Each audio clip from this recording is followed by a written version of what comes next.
Habang pumapasok si Jesus sa Jerusalem, sinasalubong siya ng napakaraming tao. Karamihan sa kanila may hawak na sanga ng palma, nagpupuri, nagdiriwang, at sumisigaw ng Hosanna, Hosanna in the highest. At dito nagsimula ang Palm Sunday. Pero naisip niyo ba mga kapatid, ano nga ba talagang ibig sabihin ng Hosanna?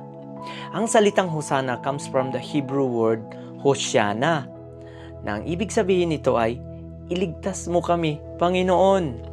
Panginoon, tulungan mo kami. Kaya ang sigaw nilang Hosanna ay hindi lang papuri. Ito ay sigaw ng pangangailangan.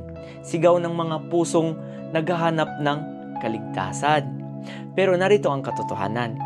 Ang parehong mga tao na sumisigaw ng Hosanna, pagkalipas ng ilang araw, sumisigaw rin ng ipako siya sa krus. Kaya ang tanong para sa atin ngayon ay, ang Hosanna ba natin ay totoo?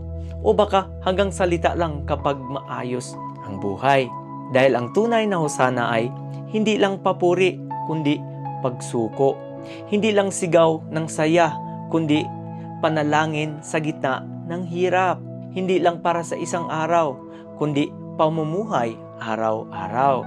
Kaya ngayong araw, gawin nating personal ang salitang Hosanna. Panginoon, Hosanna, iligtas mo ako. Tulungan mo ako.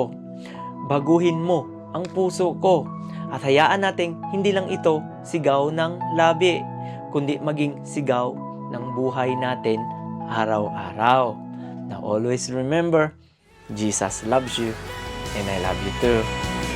Sayonara.